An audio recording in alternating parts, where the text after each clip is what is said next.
Jeremiah पुस्तक 18 अध्याय। कुंभार गृहरे Jeremiah.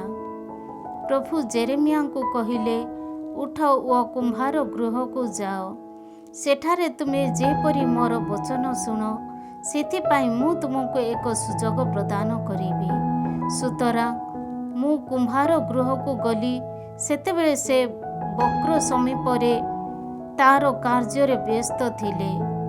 मृत्तिका पिंडुला को तांको द्वारा निर्मित पात्र बिगिड़ी जिबारु सेही कुंभार तहिरु पुनराय तार इच्छा अनुजाई अन्य एक गोटे पात्र निर्माण कला। से समय रे प्रभु वचन मो प्रति कथित हैला, हे इस्राएल रो गृह, प्रभु पचारंती जे एही कुंभार जे उपरी करे, तुममानक प्रति मु कोन सेही परी करि पारिबी नाही। हे इस्राएल रो गृह, मो पाई तुमे माने कुंभार रो हस्तरे थिबा सेही मृत्तिका पिंडुला सदृश्य।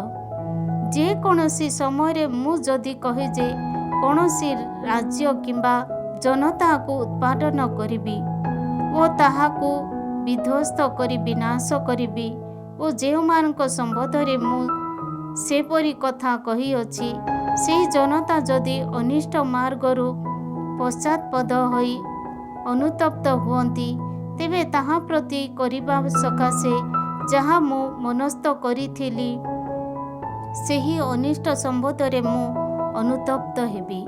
मु जदि घोषणा करी जे कोनोसी जनता किंबा राज्य को स्थापन करिबी ओ सेही जनता जदि मोर वचन न शुणी मोर दृष्टि रे अनिष्ट करे, तेबे ताहा प्रति करिबा पाई मु जहाँ मनस्थ करिथिली सेही मंगल संबंधरे मध्य मु अनुतप्त हेबी। सुतरां वर्तमान जुदार लोक ओ जेरुसालेम वासी को कह, प्रभु कहंती, देख तुममानक विरुद्धरे मु अनिष्ट रूपायित करिअछि, तुममानक विपक्षरे एक योजना मु आयोजन करिअछि। तुम मध्यरु प्रत्येक निज निज अनिष्ट मार्गरु पश्चातपद हुओ, तुममानकर मार्ग तथा कर्म को संशोधन कर। किंतु से माने कहंती, ए समस्त व्यर्थ, आम्भे माने आम निज योजनार अनुसरण करिबु, आम मध्यरु प्रत्येक तार दुष्ट हृदयर अनुमन्यता अनुसारे करिब। इस्राएल प्रभु को त्याग करे।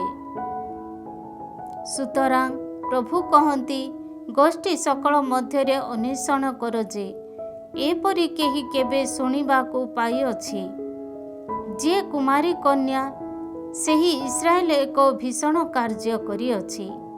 लेबाननर हिमकोण उच्च शैल ओ फाट मध्य को अदृश्य हुए, पर्वत समूह ठारू शीतल जल प्रवाह कोण शुष्क हुए। किंतु मोर सृजन माने मते परित्याग करिअछंती, सेमाने कपटी देव मानक उद्देश्य रे धूपार्चना करती, सेमाने सेमानक पुरातन पत्थर गुड़िकरे झुंटी पड़िछंती।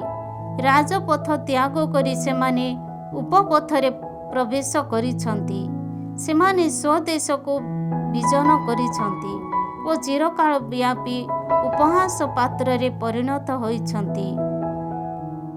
जेउ माने ताहा अतिक्रम करती, सेमाने विभ्रांत होई सेमानक मस्तक को हलांती।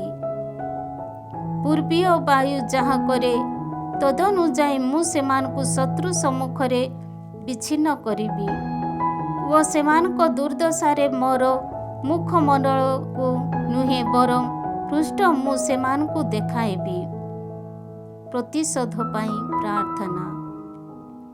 से समय रे सेमाने कहिले, आस आमे जेरेमियाक विरुद्धरे चक्रांत करिबा, कारण याजकଙ୍କ ठारू विधानर उपदेश, विज्ञ व्यक्ति मानक ठारू परामर्श किंबा प्रवक्ताଙ୍କ ठारू वचनर क्षति केबे हेबो नाही। आस आमे तांकु जिहा द्वारा आघात करिबा ओ ताहार वाक्य शुणिबा नाही। हे प्रभु, मो प्रति मनोयोगी हो ओ मोर प्रार्थना शुण। सत्र प्रतिफल कोण असत हेब? तथापि सेमाने मोर जीवन हरण करिबा पाई ଗର୍ତ୍ତ ଖୋଲିଛନ୍ତି। ସେମାନଙ୍କୁ ସତ୍ କଥା କହିବା ଓ ସେମାନଙ୍କଠାରୁ ତୁମର କ୍ରୋଧରୁ ବିମୁଖ କରିବା ପାଇଁ ମୁଁ ଯେପରି ତୁମ ସନ୍ନିଧାନରେ ଦଣ୍ଡାୟମାନ ହୋଇଥିଲି ସେହି ବିଷୟ ସ୍ମରଣ କର। ସୁତରାଂ ସେମାନଙ୍କ ସନ୍ତାନମାନଙ୍କୁ ଦୁର୍ଭିକ୍ଷରେ ଅଭିଭୂତ କର ଓ ସେମାନଙ୍କୁ ଖଡ୍ଗ ଗଦାର ନିକଟରେ ସମର୍ପଣ କର। ସେମାନଙ୍କ ପତ୍ନୀମାନେ ନିଃସନ୍ତାନ ତଥା ବିଧବା ହୁଅନ୍ତୁ। ସେମାନଙ୍କ ପୁରୁଷମାନେ ମହାମାରୀରେ ଆକ୍ରାନ୍ତ ହୋଇ ମୃତ୍ୟୁବରଣ କରନ୍ତୁ ଓ ସେମାନଙ୍କ ଯୁବାମାନେ ଯୁଦ୍ଧରେ ଖଡ୍ଗ ଦ୍ୱାରା ନିହତ ହୁଅନ୍ତୁ। ଆକସ୍ମିକ ଭାବେ ତୁମେ ଯେବେ ସେମାନଙ୍କ ବିରୁଦ୍ଧରେ ଲୁଣ୍ଠନକାରୀକୁ କଢ଼ାଇ ଆଣିବ, ତେବେ ସେମାନଙ୍କ ଗୃହରୁ ଏକ ବିଳାପ ଶବ୍ଦ ଶୁଣାଯାଉ, କାରଣ ମୋତେ ଧରିବା ପାଇଁ ସେମାନେ ଏକ ଗର୍ତ୍ତ ଖୋଲିଅଛନ୍ତି ଓ ମୋର ପାଦ ପାଇଁ ଫାଶ ପ୍ରସ୍ତୁତ କରିଅଛନ୍ତି। ତଥାପି ହେ ପ୍ରଭୁ, ମୋତେ ବଧ କରିବା ପାଇଁ ସେମାନଙ୍କ ଦ୍ୱାରା ଆଲୋଚିତ ଚକ୍ରାନ୍ତ ତୁମକୁ ଜଣା। ସେମାନଙ୍କ ଦୋଷକୁ କ୍ଷମା ଦିଅ ନାହିଁ କିମ୍ବା ସେମାନଙ୍କ ପାପକୁ ତୁମ ଦୃଷ୍ଟିରୁ ପୋଛି ଦିଅ ନାହିଁ। ସେମାନେ ତୁମ ସନ୍ନିଧାନରେ ବିପର୍ଯ୍ୟସ୍ତ ହୁଅନ୍ତୁ ଓ ତୁମର କ୍ରୋଧ ଦିବସରେ ସେମାନଙ୍କୁ ବିନାଶ କର। 19 ଅଧ୍ୟାୟ। ବିଧ୍ୱସ୍ତ ମୃତ୍ତିକା ପାତ୍ର। ସେ ସମୟରେ ପ୍ରଭୁ କହିଲେ, ଯାଅ ଓ ତୁମେ ଜଣେ କୁମ୍ଭାରଠାରୁ ଏକ ମୃତ୍ତିକା ପାତ୍ର କ୍ରୟ କର। ଜନତାର କେତେକ ବୟୋଜ୍ୟେଷ୍ଠ ଓ କେତେକ ଜ୍ୟେଷ୍ଠ ଯାଜକମାନଙ୍କୁ ସଙ୍ଗରେ ନେଇ ଖପରା ଦ୍ୱାର ଦେଇ ବେନ୍ ହିନମ୍ ଉପତ୍ୟକାକୁ ଯାତ୍ରା କର। ମୁଁ ଯାହା ତୁମକୁ କହିବି ତାହା ସେଠାରେ ଘୋଷଣା କର। ତୁମେ ଏହିପରି କହିବ, ଯୁଦାର ହେ ରାଜାମାନେ ଓ ଜେରୁସାଲେମବାସୀମାନେ, ପ୍ରଭୁଙ୍କର ଏହି ବଚନ ଶୁଣ। ଇସ୍ରାଏଲର ଈଶ୍ୱର ସେନାଧୀଶ ପ୍ରଭୁ କହନ୍ତି, ଦେଖ, ମୁଁ ଏହି ସ୍ଥାନରେ ଏପରି ଏକ ଅମଙ୍ଗଳ ଘଟାଇବି ଯେ ତାହା ଶୁଣି ଶ୍ରୋତାମାନେ କର୍ଣ୍ଣ ଶିହରିତ ହୋଇ ଉଠିବ। କାରଣ ଜନତା ମୋତେ ଉପେକ୍ଷା କରିଅଛନ୍ତି ଓ ସେମାନେ ଏହି ସ୍ଥଳୀରେ ଅପବିତ୍ର କରିଛନ୍ତି। ଯେଉଁ ଦେବୀମାନଙ୍କୁ ସେମାନେ ସେମାନଙ୍କର ପିତୃପୁରୁଷମାନେ କିମ୍ବା ଯୁଦାର ରାଜାମାନେ ଜାଣି ନଥିଲେ, ସେହିମାନଙ୍କ ଉଦ୍ଦେଶ୍ୟରେ ସେମାନେ ଧୂପାର୍ଚ୍ଚନା କରିଅଛନ୍ତି। ନିର୍ଦ୍ଦୋଷ ରକ୍ତପାତ ଘଟାଇ ସେମାନେ ଏହି ସ୍ଥାନକୁ ଭରି ଦେଇଅଛନ୍ତି। ବାଲ୍ ଉଦ୍ଦେଶ୍ୟରେ ସେମାନଙ୍କ ପୁତ୍ରମାନଙ୍କୁ ଅଗ୍ନିରେ ଉତ୍ସର୍ଗ କରିବା ପାଇଁ ସେମାନେ ବାଲ୍‌ର ଉଚ୍ଚ ପୂଜାସ୍ଥଳୀ ସମୂହ ନିର୍ମାଣ କଲେ। ତାହା କରିବା ସକାଶେ ମୁଁ କୌଣସି ଆଦେଶ କିମ୍ବା ଅନୁଶାସନ ଦେଇନାହିଁ। ସେହି ବିଷୟ ମୋର ମନରେ ସ୍ଥାନ ମଧ୍ୟ ପାଇନାହିଁ। ସୁତରାଂ ପ୍ରଭୁ କହନ୍ତି, ଏପରି ଦିନ ସକାଳ ଆସୁଅଛି ଯେ ଯେବେ ଏହି ସ୍ଥଳ ତୋଫେତ୍ କିମ୍ବା ବେନ୍ ହିନମ୍ ଉପତ୍ୟକା ନାମରେ ଆଉ କେବେ ନାମିତ ହେବ ନାହିଁ, ବରଂ ଏହା ସଂହାର ଉପତ୍ୟକା ନାମରେ ନାମିତ ହେବ। ଯୁଦା ଓ ଜେରୁସାଲେମର ଯୋଜନା ସବୁ ଏହି ସ୍ଥାନରେ ମୁଁ ବ୍ୟର୍ଥ କରିବି।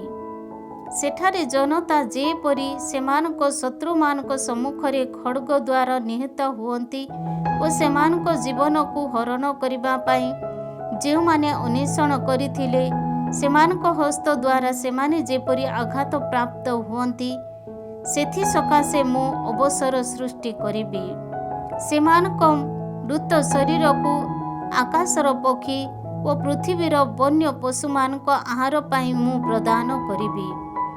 ଏହି ନଗରୀକୁ ଏକ ଭୀଷଣ ବିଷୟ ତଥା ଉପହାସର ପାତ୍ରରେ ମୁଁ ପରିଣତ କରିବି। ତାହା ମଧ୍ୟ ଦେଇ ଯେଉଁମାନେ ଅତିକ୍ରମ କରିବେ, ସେହି ଲୋକେ ସେମାନଙ୍କ ସମସ୍ତ ଦୁର୍ଗତିକୁ ଦେଖି ଭୟଚକିତ ହେବେ ଓ ବିସ୍ମୟଭୀତ ହୋଇ ଶୀତକାର ଶବ୍ଦ କରିବେ। ସେମାନଙ୍କ ଶତ୍ରୁ ଓ ଯେଉଁମାନେ ସେମାନଙ୍କ ଜୀବନ ହରଣ କରିବା ପାଇଁ ଅନ୍ୱେଷଣ କରିଥିଲେ, ସେମାନେ ଯେତେବେଳେ ଅପରାଧ କରି ସେମାନଙ୍କୁ ଉତ୍ପୀଡ଼ିତ କରିବେ, ସେତେବେଳେ ସେମାନେ ସେମାନଙ୍କ ପୁତ୍ର କନ୍ୟାମାନଙ୍କ ମାଂସ ଭୋଜନ କରିବେ ଓ ପ୍ରତ୍ୟେକ ତାର ପ୍ରତିବେଶୀର ମାଂସ ଆହାର କରିବ। ତତ୍ପରେ ତୁମ ସହଗାମୀମାନଙ୍କ ଦୃଷ୍ଟିରେ ତୁମେ ସେହି ପାତ୍ର ଭଗ୍ନ କରିବ। ତୁମେ ସେମାନଙ୍କୁ ଏହିପରି କହିବ, ସେନାଧୀଶ ପ୍ରଭୁ କହନ୍ତି, ଆଉ କେବେ ହେଁ ମରାମତି ହୋଇପାରୁନଥିବା ଭଳି କୁମ୍ଭାରର ପାତ୍ର ଯେପରି ଭଗ୍ନ ହୁଏ, ଏହି ଜନତା ତଥା ନଗରୀକୁ ମୁଁ ସେହିପରି ବିଧ୍ୱସ୍ତ କରିବି। ସମାଧିସ୍ଥ ହେବା ପାଇଁ ଅନ୍ୟ କୌଣସି ସ୍ଥାନ ନଥିବା ଯୋଗୁଁ ଲୋକେ ସେମାନଙ୍କୁ ତଫାତରେ କବର ଦେବେ। ପ୍ରଭୁ କହନ୍ତି, ଏହି ସ୍ଥଳ ତଥା ତତେଶବାସୀମାନଙ୍କ ପ୍ରତି ମୁଁ ଏହିପରି କାର୍ଯ୍ୟ କରିବି ଓ ଏହି ନଗରୀକୁ ତାଫେତ ସଦୃଶ ପରିଣତ କରିବି।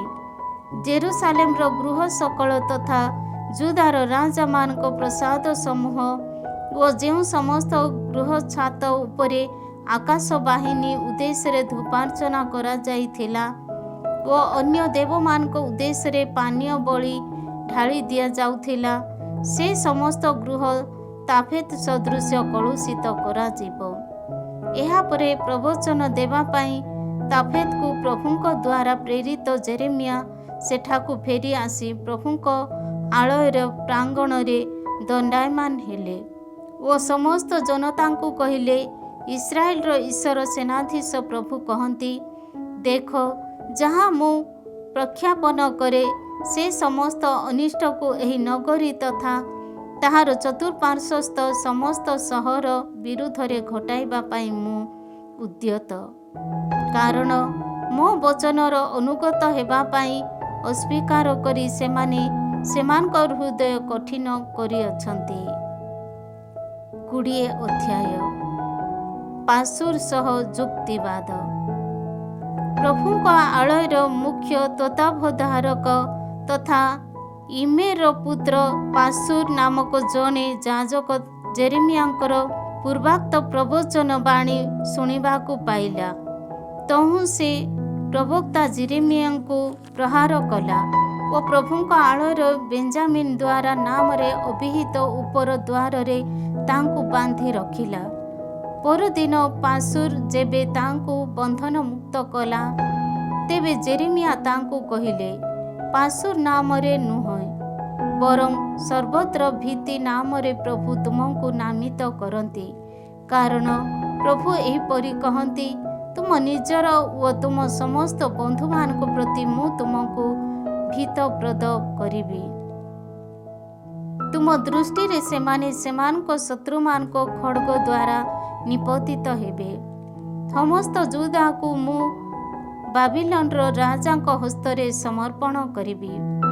ସେମାନଙ୍କୁ ବନ୍ଦୀ କରି ସେ ବାବିଲନକୁ ନେଇଯିବେ ଓ ଖଡ଼୍ଗ ଦ୍ୱାରା ସେମାନଙ୍କୁ ନିଧନ କରିବେ। ଏତଦ୍ ବ୍ୟତୀତ ନଗରୀର ସମସ୍ତ ସମ୍ପଦ, ତନ୍ମଧ୍ୟରେ ଥିବା ସମଗ୍ର ସଞ୍ଚିତ ଦ୍ରବ୍ୟ, ବହୁମୂଲ୍ୟ ପଦାର୍ଥ ଓ ଯୁଦାର ରାଜାମାନଙ୍କ ଭଣ୍ଡାରରେ ନିକ୍ଷିପ୍ତ ସମସ୍ତ ଧନ ମୁଁ ସେମାନଙ୍କ ଶତ୍ରୁମାନଙ୍କ ହସ୍ତରେ ସମର୍ପଣ କରିବି।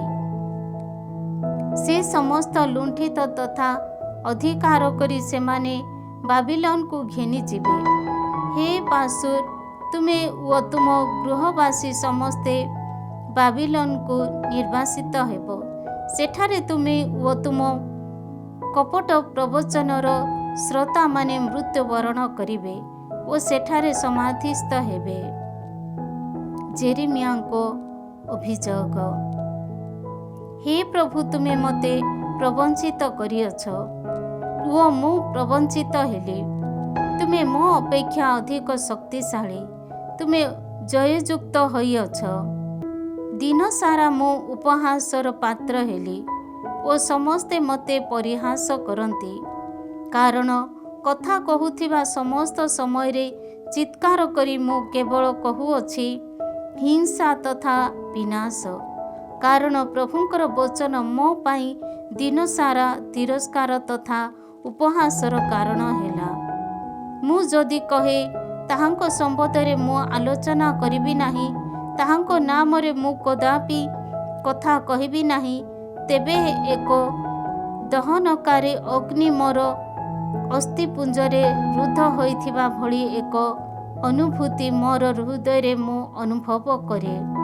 ତାହା ଶାନ୍ତ କରିବା ପାଇଁ ଉଦ୍ୟତ ହୋଇ ମୁଁ କ୍ଳାନ୍ତ ହେଲି, କିନ୍ତୁ ମୋ ପାଇଁ ତାହା ଅସାଧ୍ୟ। ଅନେକଙ୍କର ଗୁଣୁଗୁଣୁ କଥା ମୁଁ ଶୁଣିବାକୁ ପାଇଅଛି। ସର୍ବତ୍ର ସଂଖ୍ୟା ତାଙ୍କ ବିରୁଦ୍ଧରେ ଦୋଷାରୋପ କର, ତାଙ୍କ ବିପକ୍ଷରେ ଆମେ ଦୋଷାରୋପ କରିବା। ଏହିପରି ମୋର ଘନିଷ୍ଠ ବନ୍ଧୁମାନେ କହନ୍ତି। ସେମାନେ ପତନର ଦର୍ଶନ ପାଇଁ ଅପେକ୍ଷା କରନ୍ତି। ହୁଏତ ସେ ପ୍ରତାରିତ ହୋଇପାରନ୍ତି। ତାହେଲେ ଆମେ ତାଙ୍କ ଉପରେ ଜୟଯୁକ୍ତ ହେବୁ ଓ ତାଙ୍କ ବିରୁଦ୍ଧରେ ପ୍ରତିଶୋଧ ନେଇପାରିବୁ। କିନ୍ତୁ ଜଣେ ବୀର ଯୋଦ୍ଧା ସଦୃଶ୍ୟ ପ୍ରଭୁ ମୋର ସହବର୍ତ୍ତୀ। ସୁତରାଂ ମୋର ଉତ୍ପୀଡ଼କମାନେ ଝୁଣ୍ଟି ପଡ଼ିବେ। ସେମାନେ ମୋ ବିରୁଦ୍ଧରେ ଜୟଯୁକ୍ତ ହେବେ ନାହିଁ। ସେମାନେ ଅତ୍ୟଧିକ ଲଜ୍ଜିତ ହେବେ ଓ ଜୟଯୁକ୍ତ ହେବେ ନାହିଁ। ସେମାନେ ନିତ୍ୟ ଅପମାନ କେବେ ହେଁ ବିସ୍ମୃତ ହେବେ ନାହିଁ। ଯିଏ ନୀତିନିଷ୍ଠ ବ୍ୟକ୍ତିକୁ ପରୀକ୍ଷା କରନ୍ତି ଓ ଯିଏ ହୃଦୟ ତଥା ମନକୁ ନିରୀକ୍ଷଣ କରନ୍ତି, ସେହି ହେ ସେନାଧୀଶ ପ୍ରଭୁ। ତୁମେ ଯେବେ ସେମାନଙ୍କ ବିପକ୍ଷରେ ପ୍ରତିଶୋଧ ନେବ, ତେବେ ତାହା ଦେଖିବା ପାଇଁ ମୋତେ ଅନୁମତି ଦିଅ, କାରଣ ତୁମ ହସ୍ତରେ ହିଁ ମୁଁ ମୋର କାର୍ଯ୍ୟ ନ୍ୟସ୍ତ କରିଅଛି। ପ୍ରଭୁଙ୍କ ଉଦ୍ଦେଶ୍ୟରେ ଗାନ କର, ତାହାଙ୍କର ପ୍ରଶଂସା କର, କାରଣ ଦୁଷ୍କର୍ମୀମାନଙ୍କ ହସ୍ତରୁ ସେ ଦିନହୀନମାନଙ୍କୁ ରକ୍ଷା କରିଅଛନ୍ତି। ମୋର ଜନ୍ମଦିନ ଅଭିଶପ୍ତ ହେଉ। ମୋର ମାତା ଯେଉଁଦିନ ମୋତେ ପ୍ରସବ କଲା, ସେହି ଦିବସ ଅନୁଗୃହୀତ ନ ହେଉ। ମୋର ପିତାଙ୍କ ପାଖକୁ ଆସି ତୁମ ପାଇଁ ଗୋଟିଏ ପୁତ୍ର ଜାତ ହୋଇଛି ବୋଲି କହି, ଯିଏ ଏହି ସମ୍ବାଦ ଦ୍ୱାରା ତାଙ୍କୁ ଅତ୍ୟଧିକ ସନ୍ତୁଷ୍ଟ କରାଇଲା, ସେ ଅଭିଶପ୍ତ ହେଉ। ଯେଉଁ ନଗରୀ ସକଳ ପ୍ରଭୁଙ୍କ ଦ୍ୱାରା ନିର୍ଦ୍ଦୟ ଭାବେ ବିଧ୍ୱସ୍ତ ହୋଇଥିଲା, ସେହି ବ୍ୟକ୍ତି ସେପରି ହେଉ।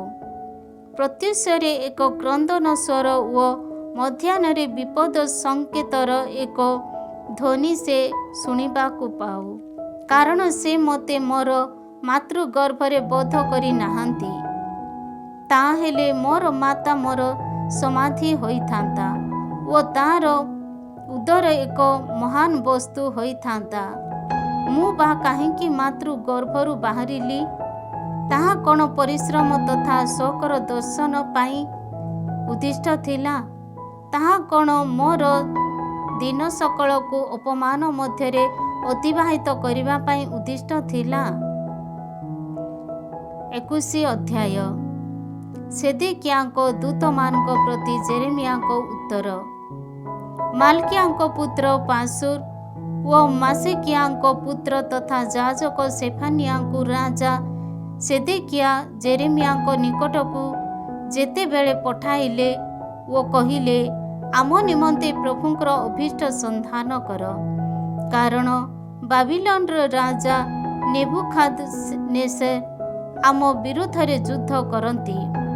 ହୁଏତ ପ୍ରଭୁ ଆଉ ଆମ ପାଇଁ ଅଦ୍ଭୁତ କର୍ମ କରି ତାଙ୍କୁ ଆମ ନିକଟକୁ ଦୂରେଇ ଦେବେ। ସେତେବେଳେ ଜେରେମିୟାଙ୍କ ପ୍ରତି ଏହି ପ୍ରଭୁ ବଚନ କଥିତ ହେଲା।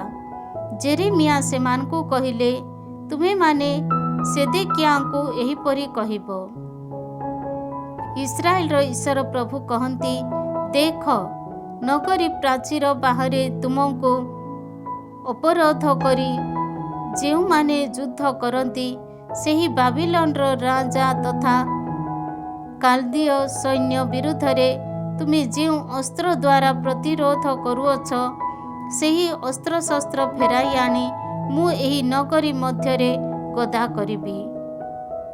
ରୋଷ, କୋପ ତଥା ଅତ୍ୟଧିକ କ୍ରୋଧ ସହ ବିସ୍ତୃତ ହସ୍ତ ଓ ସୁଶକ୍ତ ବାହୁବଳରେ ସ୍ୱୟଂ ମୁଁ ତୁମମାନଙ୍କ ବିରୁଦ୍ଧରେ ସମର କରିବି। ଆଉ ଏହି ନଗରୀବାସୀମାନଙ୍କୁ ମୁଁ ପ୍ରହାର କରିବି ଓ ମନୁଷ୍ୟ ତଥା ପଶୁମାନେ ମହାମାରୀରେ ଆକ୍ରାନ୍ତ ହୋଇ ମୃତ୍ୟୁବରଣ କରିବେ।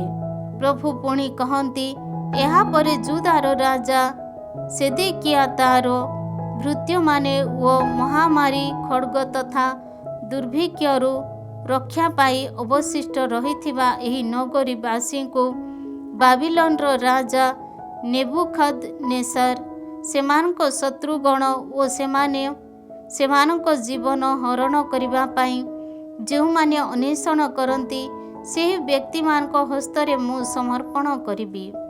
ସେ ସେମାନଙ୍କୁ ଖଡ଼୍ଗ ଧାରରେ ନିଧନ କରିବେ। ସେ ସେମାନଙ୍କୁ କରୁଣା ଦୟା କିମ୍ବା ଅନୁକମ୍ପା ପ୍ରଦର୍ଶନ କରିବ ନାହିଁ। ଏହି ଜନତାଙ୍କୁ ମଧ୍ୟ କୁହ, ପ୍ରଭୁ କହନ୍ତି, ତୁମମାନଙ୍କ ସମ୍ମୁଖରେ ଜୀବନ ତଥା ମୃତ୍ୟୁର ମାର୍ଗ ମୁଁ ଉପସ୍ଥାପନ କରେ। ଯିଏ ଏହି ନଗରୀରେ ବାସ କରେ ସେ ଖଡ଼୍ଗ, ଦୁର୍ଭିକ୍ଷ ତଥା ମହାମାରୀ ଦ୍ୱାରା ନିହତ ହେବ।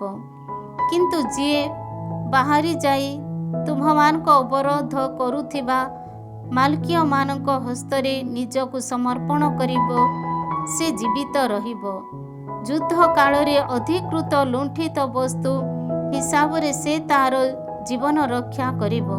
ପ୍ରଭୁ କହନ୍ତି, କାରଣ କୌଣସି ମଙ୍ଗଳ ପାଇଁ ନୁହେଁ ବରଂ ଅନିଷ୍ଟ ସାଧନ ପାଇଁ ମୋର ମୁଖକୁ ମୁଁ ଏହି ନଗରୀ ବିରୁଦ୍ଧରେ ବିମୁଖ କରିଅଛି। ଏହି ନଗରୀକୁ ବାବିଲନର ରାଜା ହସ୍ତରେ ମୁଁ ସମର୍ପଣ କରିବି ଓ ସେ ତାହାକୁ ଅଗ୍ନିରେ ଦଗ୍ଧ କରିବ। ଯୁଦାର ରାଜକୀୟ ପରିବାର ବର୍ଗ ସମ୍ବନ୍ଧରେ ପ୍ରଭୁ ବଚନ। ଯୁଦାର ରାଜାର ଗୃହକୁ କୁହ, ପ୍ରଭୁଙ୍କର ବଚନ ଶୁଣ। ହେ ଦାବିଦର ଗୃହ, ପ୍ରଭୁ କହନ୍ତି, ପ୍ରଭାତରେ ନ୍ୟାୟ ବିଚାର କର ଓ ଅପହୃତ ହୋଇଥିବା ବ୍ୟକ୍ତିଙ୍କୁ ତାହାର ଅତ୍ୟାଚାରୀ ହସ୍ତରୁ ରକ୍ଷା କର। ନଚେତ୍ ତୁମ ଦୁଷ୍କର୍ମୀ ବଳି ଯୋଗୁଁ ମୋର କ୍ରୋଧ ଅଗ୍ନି ସଦୃଶ ପ୍ରଜ୍ୱଳିତ ହେବ ଓ କେହି ନିର୍ବାପିତ କରିପାରୁନଥିବା ଭଳି ତାହା ଜଳି ଉଠିବ। ପ୍ରଭୁ କହନ୍ତି, ଉପତ୍ୟକାର ଉଚ୍ଚ ଶୈଳମାଳ ସମୀପରେ ବସତି ସ୍ଥାପନ କରିଥିବା ହେ ଲୋକେ, ମୁଁ ତୁମମାନଙ୍କର ପ୍ରତିକୂଳ ଅଟେ। ତୁମେମାନେ ପଚାରୁଅଛ, କିଏ ଆମ ବିରୁଦ୍ଧରେ ଆସିବ କିମ୍ବା କିଏ ଆମ ବାସସ୍ଥାନ ଗୁଡ଼ିକରେ ପ୍ରବେଶ କରିବ? ପ୍ରଭୁ କହନ୍ତି, ତୁମ କର୍ମ ଅନୁରୂପ ପ୍ରତିଫଳ ଦେଇ ମୁଁ ତୁମମାନଙ୍କୁ ଦଣ୍ଡ ଦେବି। ମୁଁ ତାହାର ବଚନରେ ଏକ ଅଗ୍ନି ପ୍ରଜ୍ୱଳିତ କରିବି ଓ ଚତୁଃପାର୍ଶ୍ୱସ୍ଥ ସବୁ କିଛି ତାହା ବହନ କରିବ।